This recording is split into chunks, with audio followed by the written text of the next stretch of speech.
पूर्वोत्तर भारत को मिली पहली वंदे भारत एक्सप्रेस की सौगात। पीएम मोदी ने वीडियो कॉन्फ्रेंसिंग के माध्यम से गुवाहाटी जलपाईगुड़ी वंदे भारत को दिखाई हरी झंडी।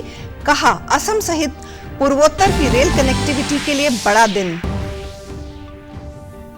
केंद्र में मोदी सरकार के 9 साल पूरे होने के उपलक्ष्य में आज देश भर में केंद्रीय मंत्रियों ने की प्रेस कॉन्फ्रेंस। सरकार की उपलब्धियों से आम जन को करवाएंगे अवगत। गुरुग्राम में हरियाणा विद्यालय शिक्षा बोर्ड ने स्विट्जरलैंड के जनेवा स्थित इंटरनेशनल बैकलॉरिएट के साथ किया समझौता। शिक्षा मंत्री कंवरपाल गुर्जर ने कहा, शिक्षा के स्तर में होगा और सुधार। और पूर्व केंद्रीय राज्य मंत्री और भाजपा सांसद स्वर्गीय रतन लाल कटारिया की श्रद्धांजलि सभा पंचकुला में की गई आयोजित। मुख्यमंत्री मनोहर लाल, हरियाणा भाजपा प्रभारी बिप्लब कुमार देव, गृह मंत्री अनिल विज सहित अन्य नेताओं ने पुष्प किए अर्पित। नमस्कार, मैं हूं शैली तनेजा। अब समाचार विस्तार से। प्रधानमंत्री नरेंद्र मोदी ने आज वीडियो कॉन्फ्रेंसिंग के माध्यम से असम की पहली वंदे भारत एक्सप्रेस ट्रेन को हरी झंडी दिखाकर रवाना किया। गुवाहाटी को जलपाईगुड़ी से जोड़ने वाली ये ट्रेन मात्र 5.5 घंटे में अपना सफर तय करेगी।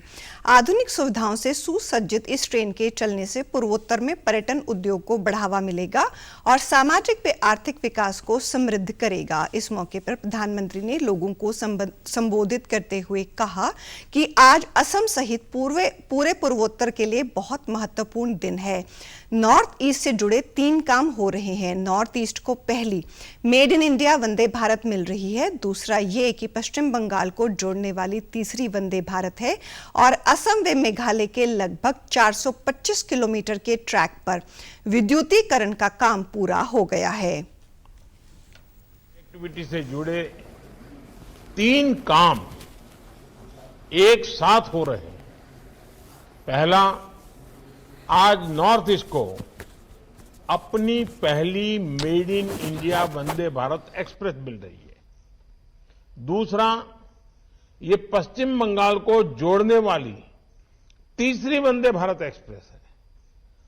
दूसरा, असम और मेघालय के लगभग 425 किलोमीटर ट्रैक पर बिजलीकरण का काम पूरा हो गया है। प्रधानमंत्री ने कहा कि बीते 9 साल भारत के लिए अभूतपूर्व उपलब्धियों के रहे हैं, नए भारत के निर्माण के रहे हैं। उन्होंने कहा कि पिछली सरकारों में घोटाले के सारे रिकॉर्ड टूट गए थे। इससे सबसे ज्यादा नुकसान गरीबों को हुआ। अभूतपूर्व उपलब्धियों के रहे हैं, नए भारत के निर्माण के रहे हैं। 2014 से पहले के दशक में इतिहास के घोटालों के हर रिकॉर्ड टूट गए थे।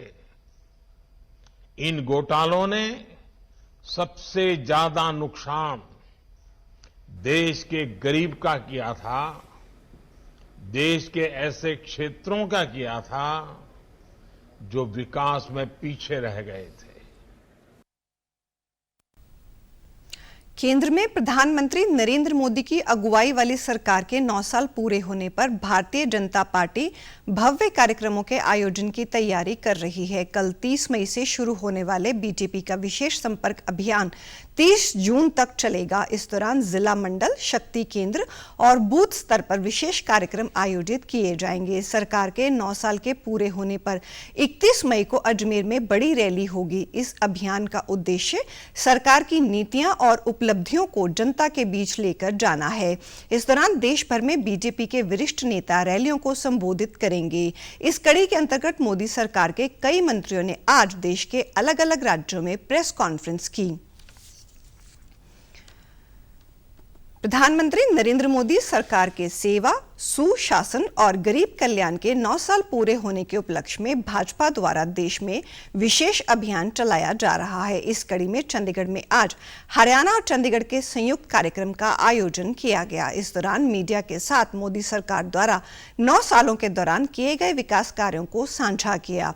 इस मौके पर मुख्यमंत्री मनोहर लाल, केंद्रीय राज्य मंत्री राजीव चंद्रशेखर, गृह मंत्री अनिल विज, हरियाणा भाजपा प्रभारी बिप्लब कुमार देव, भाजपा प्रदेश अध्यक्ष ओपी धनखड़, विधानसभा अध्यक्ष ज्ञानचंद गुप्ता सहित कई नेता उपस्थित थे। मुख्यमंत्री मनोहर लाल ने कहा कि 2015 में चलाए गए बेटी बचाओ बेटी पढ़ाओ अभियान से समाज में परिवर्तन आया। उन्होंने मोदी सरकार के मन की बात कार्यक्रम, स्वच्छता अभियान, नई शिक्षा नीति, योग को विश्व में स्थान दिलवाने जैसे अनेकों कार्यों पर चर्चा की। वहीं राजीव चंद्रशेखर ने बताया कि कोरोना काल में भारत ने सबसे तेजी से वैक्सीन बनाई और उसे दूसरे देशों में भी भेजा।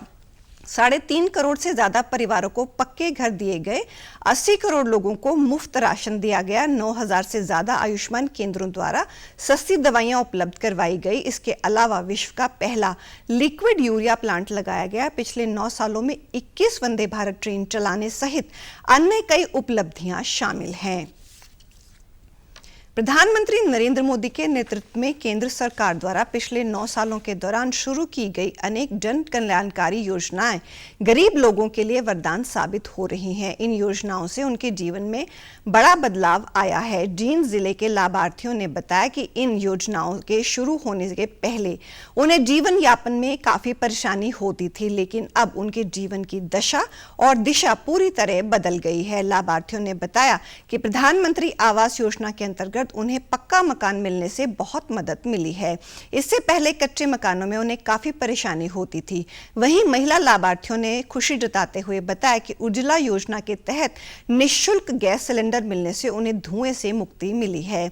आयुष्मान भारत योजना के तहत 5 लाख रुपए तक का निःशुल्क इलाज मिलने पर भी गरीब लोगों के ने केंद्र सरकार का आभार जताते हुए बताया कि पहले उन्हें बीमारी के इलाज के लिए काफी पैसे खर्च करने पड़ते थे, लेकिन आयुष्मान कार्ड बनने पर उनका कोई पैसा नहीं लगता। बहुत बढ़िया, हमारे लिए बहुत अच्छी सरकार है। हमारे लिए घर भी बना के दिया सरकार ने, राशन भी दिया, कच्चा घर था, सरकार ने पैसे दिए जब उसके मकान में। सरकार का धन्यवाद। ये जो पहला मकान कच्चे बन रहे थे, जो फिर इसकी स्कीम आगे पक्के बन गए हैं। पहले छोटे से पानी टपका था, अब पक्के मकान बन चुके हैं और आयुष्मान उसका सिलेंडर मिल चुका। हमने पहले रोटी चूल्हे पे पका कर दी, सिलेंडर गैस पे कौन लगे। इसकी बहुत अच्छी योजना हमको मिली है। भारत सरकार का धन्यवाद करते हैं। आयुष्मान कार्ड से हमें फ्री इलाज मिलता है, अस्पतालों के धक्के नहीं खाने पड़ते, अच्छा इलाज होता है, मुफ्त में इलाज होता है, फ्री में राशन कार्ड में फ्री में राशन मिलता है, सब अच्छा होता है। हमें उज्ज्वला योजना के कारण सिलेंडर मिला हुआ है और हमारा आयुष्मान बना हुआ है, जिससे हमारे फ्री इलाज किया जाता है और हमें 5 लाख की लिमिट है और गरीबों की भी सेवा होती है। इससे जो अपना इलाज नहीं कर सकते ना, वो फ्री इलाज हो सकता है। इसके लिए हम भारत सरकार का धन्यवाद करते हैं। गुरुग्राम में आज हरियाणा विद्यालय शिक्षा बोर्ड ने स्विट्जरलैंड के जनेवा स्थित इंटरनेशनल बैकलॉरिएट के साथ समझौता किया। शिक्षा मंत्री कंवरपाल गुर्जर और आईबी के महानिदेशक ओली पेका हेवने ने एमओयू का आदान प्रदान किया। इस दौरान बोर्ड के चेयरमैन डॉक्टर वीपी यादव भी मौजूद रहे। इस अवसर पर शिक्षा मंत्री ने कहा कि आईबी के साथ हुए इस समझौते से शिक्षा के स्तर में सुधार के साथ साथ विद्यार्थियों को उच्च गुणवत्तापूर्ण शिक्षा दी जा सकेगी। उन्होंने हरियाणा शिक्षा बोर्ड की कार्यप्रणाली का जिक्र करते हुए कहा कि बोर्ड तकनीक के साथ कदमताल करते हुए शिक्षा के क्षेत्र की नई ऊंचाइयों को छू रहा है। मंत्री ने कहा कि प्रदेश में ग्रामीण बच्चों के लिए लाइब्रेरी खोली जा रही है ताकि उनको घर के पास ही प्रतियोगी परीक्षाओं की तैयारी की सुविधाएं मिल सके। सभी विद्यार्थियों के लिए शिक्षा की सार्वभौमिक पहुंच और उपलब्धता सुनिश्चित करने के लिए मुख्यमंत्री ने प्रथम चरण में प्रदेश के 10वीं तक के 113 स्कूलों को 12वीं तक अपग्रेड करने के निर्देश दिए हैं। पूर्व केंद्रीय राज्य मंत्री और भाजपा सांसद स्वर्गीय रतनलाल कटारिया की रस्म क्रिया और श्रद्धांजलि सभा आज पंचकुला स्थित माता मनसा देवी गौशाला में आयोजित की गई। श्रद्धांजलि सभा में मुख्यमंत्री मनोहर लाल, हरियाणा भाजपा प्रभारी बिप्लब कुमार देव, गृह मंत्री अनिल विज, विधानसभा अध्यक्ष ज्ञानचंद गुप्ता, प्रदेश अध्यक्ष ओपी धनखड़ सहित भाजपा के अन्य नेता मौजूद रहे। इस दौरान मुख्यमंत्री मनोहर लाल ने कहा, रतनलाल कटारिया ताउम्र पार्टी के लिए सदैव समर्पित समर्पित रहे। पार्टी के लिए बहुत संघर्ष किया। भाजपा के एक होनहार सदस्य और निष्ठावान सिपाही के जाने की क्षति को कभी पूरा नहीं किया जा सकता। वहीं पूर्व मुख्यमंत्री भूपेंद्र सिंह हुड्डा भी स्वर्गीय सांसद रतनलाल कटारिया को श्रद्धांजलि देने पहुंचे। गौरतलब है कि 18 मई को स्वर्गीय रतनलाल कटारिया का पीजीआई चंडीगढ़ में उपचार के दौरान निधन हो गया था। प्रधानमंत्री नरेंद्र मोदी ने कल शाम नई दिल्ली में पार्टी मुख्यालय में बीजेपी शासित राज्यों के मुख्यमंत्रियों और उप मुख्यमंत्रियों के साथ बैठक की। बैठक में बीजेपी के राष्ट्रीय अध्यक्ष जेपी नड्डा और केंद्रीय गृह मंत्री अमित शाह भी शामिल हुए। इस दौरान प्रधानमंत्री ने मुख्यमंत्रियों और उप मुख्यमंत्रियों के साथ विकास में तेजी लाने और नागरिकों के कल्याण को सुनिश्चित करने के तरीकों पर चर्चा की। बैठक में मुख्यमंत्रियों और उप मुख्यमंत्रियों ने भी अपने बहुमूल्य सुझाव दिए। मणिपुर में हिंसा के बीच केंद्रीय गृह मंत्री अमित शाह का 3 दिवसीय दौरा आज से शुरू हो रहा है। गृह मंत्री अमित शाह 29 मई से 1 जून तक मणिपुर के दौरे पर रहेंगे। इस दौरान वे राज्य के हालात को लेकर अहम बैठकें करेंगे। मणिपुर में बीते दिनों के दौरान हुई हिंसा के बाद से हालात काफी तनावपूर्ण बने हुए हैं। राज्य में कई हिस्सों में भड़की हिंसा में अब तक 40 उग्रवादी मारे गए हैं। इस दौरान गृह मंत्री राज्य की स्थिति का आकलन करने और सामान्य हालात बहाल करने के लिए कई दौर की सुरक्षा बैठक करेंगे। प्रदेश के कृषि मंत्री जेपी दलाल ने भिवानी जिले के खरकड़ी गांव में 150 एकड़ में बनने वाले महाराणा प्रताप बागवानी विश्वविद्यालय के अनुसंधान केंद्र के लिए भूमि पूजन पर कर निर्माण कार्य का शुभारंभ किया। कृषि मंत्री ने कहा कि यह दक्षिणी हरियाणा की सबसे बड़ी परियोजना है। इस अनुसंधान केंद्र में कृषि वैज्ञानिकों द्वारा किसानों को बागवानी खेती की नई नई तकनीकों की जानकारियां दी जाएंगी। ये जो प्रोजेक्ट है दक्षिण हरियाणा का सबसे बड़ा प्रोजेक्ट होगा। इसमें बागवानी की तरह तरह की विधियाँ यहाँ पर जो है साइंटिस्ट लोग किसानों को दिखाएंगे और जो नए नए फल फूल पौधे जो है बीज या उनकी पौध बना करके किसानों को बांटेंगे। इससे हमारे जो है इस क्षेत्र के अंदर किसानों को बहुत लाभ होगा और आने वाले वक्त में इसको दूर दूर से दिल्ली तक के लोग देखने आएंगे कि इतना सुंदर जो है संस्थान एक ऐसे रिमोट एरिया में है, खरकड़ी वाले या डिघावा के आसपास में। कॉलेज के बच्चे, यूनिवर्सिटी के बच्चे इसको देखने आया करेंगे। अंबाला छावनी के अटल कैंसर केयर अस्पताल रोगियों के लिए वरदान साबित हो रहा है। यहां के डॉक्टरों ने पित्त की थैली के कैंसर से पीड़ित 75 वर्षीय विमला देवी का सफल ऑपरेशन किया है। गैस्ट्रो व कैंसर विशेषज्ञ डॉक्टर जितेंद्र सिंह चौहान ने बताया कि लगभग 3 घंटे तक चले ऑपरेशन के बाद मरीज के शरीर से कैंसर को हटाया गया। अब उनका स्वास्थ्य पहले से बेहतर है। उन्होंने बताया कि हरियाणा के किसी भी सरकारी अस्पताल का पहला ऑपरेशन है और यह पूरी तरह से निःशुल्क किया गया है।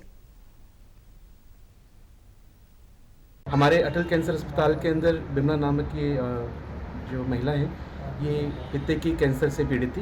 इन्होंने हमारे यहाँ पर सारी जांचें करवाई। सभी जांचें पूर्ण होने के बाद हमने इनका ऑपरेशन यहाँ पर प्लान किया। ऑपरेशन पूरी तरह से निःशुल्क रहा और करीबन 3 घंटे चला। इस ऑपरेशन के दौरान हमने जो भी इनके लिम्फ नोड्स थे, पित्त का जो थैली थी और उसके आसपास का जो लीवर था, उन सब का रिसेक्शन करके और मरीज को अच्छी हालत के अंदर ऑपरेशन के बाद वार्ड में शिफ्ट किया। ये इस तरह का पहला ऑपरेशन हरियाणा के किसी भी सरकारी अस्पताल में हुआ है, जिसके अंदर इस तरह के मरीजों को आगे भी इस तरह की सुविधाएं अटल कैंसर संस्थान के अंदर निःशुल्क और मुफ्त प्रदान की जाएंगी। बिमला देवी ने बताया कि अस्पताल में जांच करवाने के बाद पता चला कि उन्हें पित्त की थैली में कैंसर है। यहां डॉक्टरों ने उनका सफल ऑपरेशन किया और अब वे पहले से बेहतर महसूस कर रही हैं। बिमला देवी ने मुख्यमंत्री मनोहर लाल और स्वास्थ्य मंत्री अनिल विज का भी आभार जताया। सारी रिपोर्टों तैयार करी है इन्होंने, फिर डॉक्टर जी ने मेरे को बता दिया कि ऐसे ऐसी बात है माता जी, घबराना नहीं है, मैं आपका इलाज करूँगा। आपके हाल में आ गई, अब तुम जानो तुम्हारा काम जानो, तुम बचाने वाले हो। बस ये हरियाणा वालों की शाबाशी है, प्रधानमंत्री अभी जो इतना सहायता करके हमारे अनिल विज भी और प्रधानमंत्री। इन्होंने बहुत बढ़िया ऑपरेशन करा है। मालिक सब ने ऐसे करे भी जो उनसे भी कोई भी मरीज यहाँ आए वो तंदुरुस्त होके जाए। बहुत अच्छे डॉक्टर आए हुए हैं, बहुत अच्छी देखभाल है यहाँ, जो बाहर के भी कोई भी है यहाँ आके दाखिल हो सकते हैं, उनका अच्छा इलाज होगा। जी हरियाणा सरकार का बहुत बहुत धन्यवाद है जो उन्होंने इतनी लागत से ये बहुत अच्छा हॉस्पिटल बनाया और अभी बन ही रहा है। समाचारों में आज इतना ही। नमस्कार।